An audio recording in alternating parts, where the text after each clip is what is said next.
ಮೈಸೂರು ಭಾಗದ ಆಧ್ಯಾತ್ಮಿಕ ಶಕ್ತಿ ಕೇಂದ್ರ ಸುತ್ತೂರಿನಲ್ಲಿ ಜಾತ್ರೆಯ ಸಂಭ್ರಮ ಮೇಳೈಸಿದೆ. ಸಾಮೂಹಿಕ ವಿವಾಹದಲ್ಲಿ ಬರೋಬ್ಬರಿ 135 ಜೋಡಿಗಳು ವೈವಾಹಿಕ ಬದುಕಿಗೆ ಪಾದಾರ್ಪಣೆ ಮಾಡಿದ್ದಾರೆ. ವಿವಾಹ ಮಹೋತ್ಸವ ಅದ್ದೂರಿಯಾಗಿ ಜರುಗಿದೆ. ವಿವಿಧ ಮಠಾಧಿಪತಿಗಳ ದಿವ್ಯ ಸಾನ್ನಿಧ್ಯದಲ್ಲಿ ಸಾಮೂಹಿಕ ವಿವಾಹ ನಡೆದಿದೆ.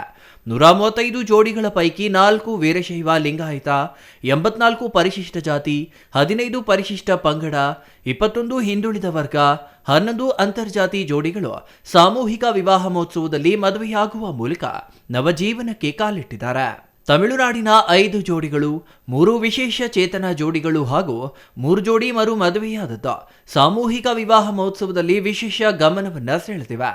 2000ರಿಂದ 2025ರವರೆಗೆ ಶ್ರೀ ಸುತ್ತೂರು ಕ್ಷೇತ್ರದಲ್ಲಿ ಜರುಗಿರುವ ಸಾಮೂಹಿಕ ವಿವಾಹದಲ್ಲಿ 3346 ಜೋಡಿಗಳು ಸತಿಪತಿಗಳಾಗಿದ್ದು, ಪ್ರತಿ ತಿಂಗಳು ನಡೆಯುವ ಮಾಸಿಕ ವಿವಾಹ ಕಾರ್ಯಕ್ರಮದಲ್ಲಿ 2009ರಿಂದ 2025ರವರೆಗೆ 540 ಜೋಡಿಗಳು ಸತಿಪತಿಗಳಾಗಿದ್ದಾರೆ.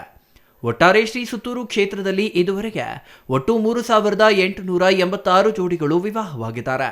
ವಿವಾಹ ಸಂದರ್ಭದಲ್ಲಿ ವರನಿಗೆ ಪಂಚೆ, ಶರ್ಟು, ವಲ್ಲಿ ಹಾಗೂ ವಧುವಿಗೆ ಸೀರೆ, ರವಿಕೆ, ಮಾಂಗಲ್ಯ, ಕಾಲುಂಗುರಗಳನ್ನು ನೀಡಲಾಯಿತು. ತುಂಬಾ ಲಕ್ಷಾಂತರ ಜನ ಆಶೀರ್ವಾದ ಇದೆ. ತುಂಬಾ ಪುಣ್ಯದ ಒಂದು ಕಾರ್ಯಕ್ರಮ ಚೆನ್ನಾಗಿ ನಡೀತಾ ಇದೆ. ತುಂಬಾ ಖುಷಿ ಆಗ್ತಾ ಇದೆ. ಕಿಲಲಿಪುರ ಚಾಮರಾಜನಗರ ತಾಲೂಕು ಜಿಲ್ಲೆ. ಸರ್ ಪ್ರೀತಿ ಅಂತ ಬದುಕುಪ್ಪೆ ಸರ್. ಇಲ್ಲಿ ಈ ಸುತ್ತೂರು ಅಂದ್ರೆ ಈ ಸಂಸ್ಥಾನದಲ್ಲಿ ಮದುವೆ ಆಗ್ಬೇಕು ಅಂದ್ರೆ ತುಂಬಾ ಪುಣ್ಯನೇ ಮಾಡಿರ್ಬೇಕು ಸರ್. ಇವಾಗ ಎಷ್ಟೋ ಜನ ಸಾಲ ಸೋಲ ಎಲ್ಲ ಮಾಡಿ ಚೌಟ್ರಿ ಮದ್ವೆ ಆಗ್ತಾರೆ. ಆತರ ಇನ್ನು ಮುಂದೆ ಯಾರು ಮಾಡಕ್ ಹೋಗ್ಬಾರ್ದು ಸರ್. ನಮ್ಮನ್ನ ನೋಡಿ ಬುದ್ಧಿ ಕಲಿಬೇಕು ಅನ್ನೋಕ್ಕೋಸ್ಕರ ನಾವಿಲ್ಲಿ ಮದ್ವೆ ಆಯ್ತಿದೀವಿ ಸರ್.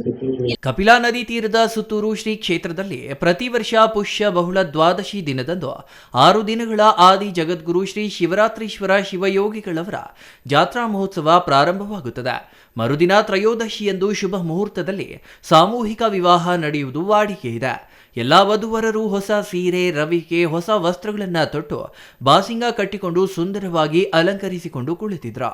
ಶುಭ ಮುಹೂರ್ತ ಆರಂಭವಾಗುತ್ತಿದ್ದಂತೆ ಪೂಜ್ಯರು ಮತ್ತು ಅತಿ ಗಣ್ಯರು ಮಾಂಗಲ್ಯ ವಿತರಿಸಿದ್ರ. ಬಳಿಕ ಮಂಗಳವಾದ್ಯ ಮೊಳಗುತ್ತಿದ್ದಂತೆ ವರನಿಂದ ವಧುವಿಗೆ ತಾಳಿ ಕಟ್ಟಿಸಿದ್ರ. ಒಟ್ಟಾರೆ ಜಾತ್ರೆಯಲ್ಲಿ ನವಜೋಡಿ ಹೊಸ ಬದುಕು ಆರಂಭಿಸಿದ್ದು ನೆರೆದ ಜನರು ಶುಭ ಹಾರೈಸಿದ್ರ. ಸುತ್ತೂರು ಮಠದ ಶಿವರಾತ್ರಿ ದೇಶಿಕೇಂದ್ರ ಶ್ರೀಗಳೊಂದಿಗೆ ಸಚಿವ ರಾಮಲಿಂಗಾರೆಡ್ಡಿ, ಶಾಸಕ ಆರ್.ವಿ. ದೇಶಪಾಂಡೆ, ಸಚಿವ ಮಂಕಾಳ ಎಸ್. ವೈದ್ಯ, ಮಾಜಿ ಸಚಿವ ಅಲ್ಲಮ ವೀರಭದ್ರಪ್ಪ ಇನ್ನೂ ಇತರರು ಹಾಜರಿದ್ರ. Kumar, CTV news, ನಂಜನಗೂಡ.